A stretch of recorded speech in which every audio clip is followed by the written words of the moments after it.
The alarm clock on the nightstand isn't just a sound, it's a jury, a judge, and an executioner, all ringing at 7 in the morning in a quiet bedroom somewhere, in a sun-drenched suburb or a cramped apartment in the city. The person under the covers hears it, but they don't reach for it. They lie there, perfectly still, feeling the exact weight of the air in the room. They notice the way the light filters through the blinds, creating a barcode of sun and shadow across the carpet. To anyone looking in, this is the definition of a wasted morning. There are emails to answer, a dog to walk, and a version of themselves that needs to be assembled and presented to the world like a store window display. But for this person, the simple act of putting their feet on the cold floor feels like trying to step off a cliff into a fog they aren't ready to face. They aren't lazy in the way we usually define it. They aren't looking for a vacation. They are looking for a reason to exist that isn't tied to a deadline or a social obligation. Have you ever felt that gravity isn't just a physical force, but an emotional one, pulling your very soul deeper into the mattress? In the heart of the American hustle, where we are told that our worth is the sum of our productivity, the person who stays in bed is a silent revolutionary. They see the world moving outside the Amazon delivery trucks, the joggers with their glowing smartwatches, the endless stream of morning routines on social media involving ice baths and green juice, and it all feels like a foreign language they've forgotten how to speak. They lie there, staring at their phone, but the screen feels heavy. Each notification from a friend asking, "How are you?" feels like a debt they can't repay. The kitchen is only 20 feet away, but the thought of making coffee, of hearing the machine whir, of choosing a mug, feels as exhausting as running a marathon in the rain. This is high-definition exhaustion. It's the way they notice a single loose thread on the duvet and stare at it for 20 minutes, because it's the only thing in the universe that isn't demanding a piece of their identity. They aren't retreating from life, they are retreating from a performance of life that has become too expensive to maintain. Do you recognize this stillness? Does it feel less like a choice and more like a collapse of the walls you've spent decades building? It's that 32-year-old who looks in the mirror and sees the ghost of a 60-year-old looking back, spiritually drained by a warfare that has no front lines, only endless skirmishes with expectations and the fear of falling behind. Carl Jung, the master of the human psyche, who looked at the world through a lens of hidden symbols, would look at this person and see something far more significant than a case of burnout. He would see the spirit of the depths taking back what belongs to it. Jung taught us that we live our lives through a persona, a mask we wear to survive in society. For the American worker, the persona is the overachiever, the reliable one, the person who has it all together. But underneath that mask is the true self. And the self is not a machine. It doesn't care about quarterly reviews or the cleanliness of a minivan. When a person suddenly finds they cannot move, it is often because the self has gone on a holy strike. It is a spiritual no to a life that has become a series of transactions. Jung believed that the psyche has its own internal economy. If you spend all your psychic energy on the external world, on the 401k, the social status, the perfect Instagram feed, the internal world eventually runs out of oxygen. This inertia, this heavy desire to just lie down, is the soul's way of saying, "I am not a tool. I am a mystery, and I will not be ignored any longer." Think of it as a deep-sea diver coming up too fast. They get the bends. The person lying in bed is suffering from the psychic bends of a culture that moves too fast for the human spirit to keep up. Have you seen this in someone you love? Have you noticed the way they've started to prefer the silence of their own room to the noise of a Friday night out? It's not that they don't care anymore. It's that they are finally starting to care about the only thing that actually matters, the survival of their internal spark. Let's look at the hidden engine of this from another angle, one that hits a little closer to home. Modern life in the US is a sensory blitzkrieg. We are bombarded with more information in a single morning than our ancestors processed in a year. We carry the trauma of the world in our pockets, scrolling through disasters while waiting for a latte. For a sensitive soul, what Jung might call an intuitive type, this isn't just a nuisance. It's a slow-motion soul-crushing. The desire to stay in bed is an act of psychic hygiene. It's the soul's way of saying, I need to ghost the world so I can find myself again. It's about the person who feels spiritually exhausted, as if they've been fighting ghosts for a decade. When you lie there, you are finally allowing the internal to catch up with the external. You are letting the silt settle in the water so you can see the bottom of the lake. We often mistake this for depression, and while they are cousins, this specific Jungian inertia is more about meaning than mood. It's a crisis of purpose. Your soul is refusing to participate in a game it knows is rigged. It's a holy no, and the more you fight it with guilt, the heavier it becomes. The guilt is the spirit of the times trying to shame you back into the factory.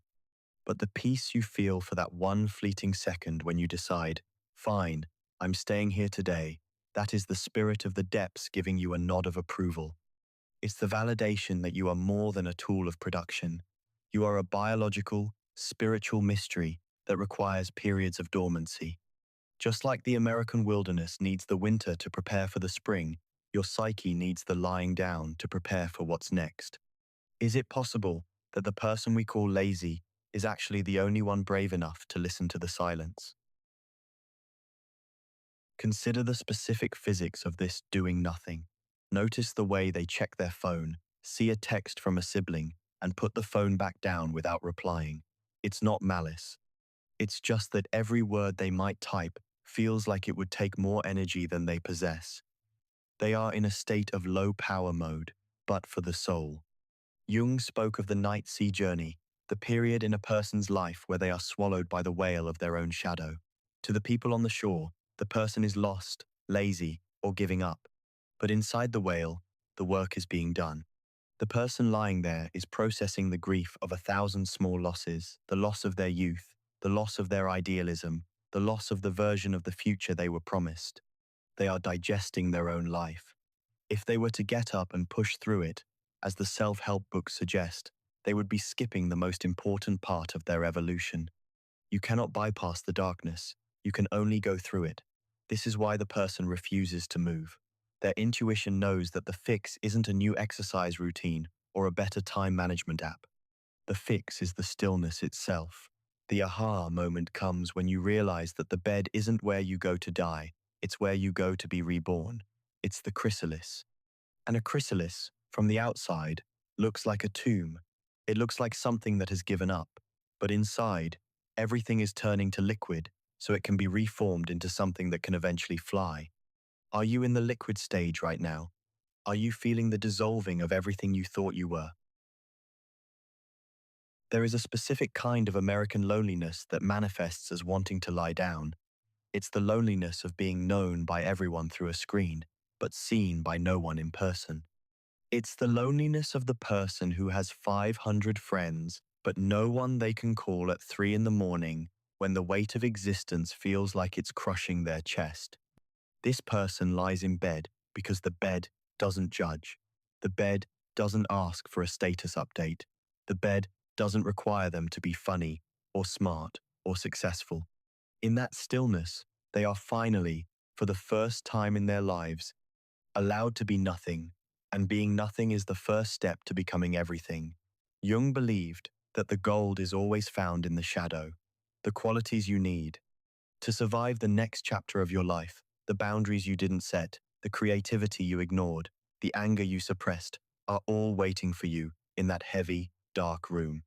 They are the pieces of the puzzle that fell under the bed while you were too busy trying to build the house. The person lying there is finally reaching down to pick them up. It's a slow process. It's a dusty process.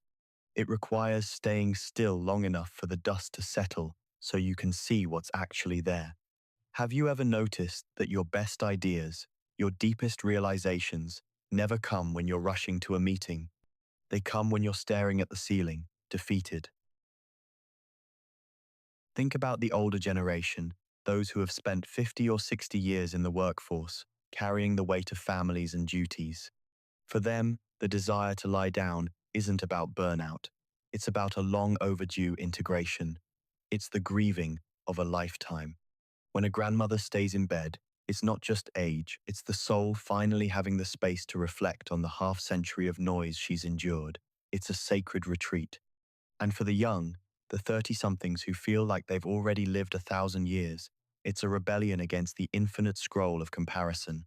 When they choose the bed over the brunch, they are choosing their own company over the performance of joy. They are opting out of the hustle porn that tells them they should be side hustling in their sleep. This stillness is a form of integrity. It's the honesty of a heart that refuses to beat for something it no longer believes in. Have you seen this in someone you love? Have you noticed how they seem to be listening to a frequency you can't hear? Don't try to pull them out of it. Don't throw them a life vest of positivity. Sometimes, the kindest thing you can do is just sit on the edge of the bed and be silent with them. Let them know that their stillness isn't a problem to be solved, but a process to be respected. The meaningful truth is that lying down is not an act of surrender to the world. It is an act of surrender to yourself. It is the moment you stop fighting the tide and realize that the water is actually trying to carry you somewhere new. When the person finally stops feeling guilty for wasting time, the quality of the time changes. It stops being lost time and starts being sacred time. They begin to realize that their value isn't something they produce, it's something they carry within them, like a hidden gem that only glows in the dark. This period of withdrawal is the ultimate act of self-love in a society that tries to convince you that self-love is just buying a face mask or a gym membership. Real self-love is staying in bed when your soul says it's done. Real self-love is honoring the exhaustion that years of doing has earned you.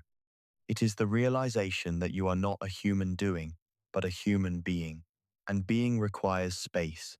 Being requires silence.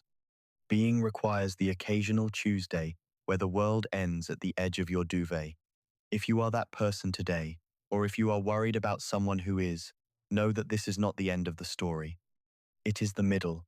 It is the quiet, dark bridge between the person you were and the person you are becoming. Don't rush across it. Don't let the spirit of the times shame you into running. Stay in the silence until it stops sounding like a threat and starts sounding like a song. When you finally stand up, and you will move with a gravity and a grace that only those who have been to the depths can possess. You will walk back into the world, not as a cog in a machine, but as a person who has seen the secret logic of the stillness.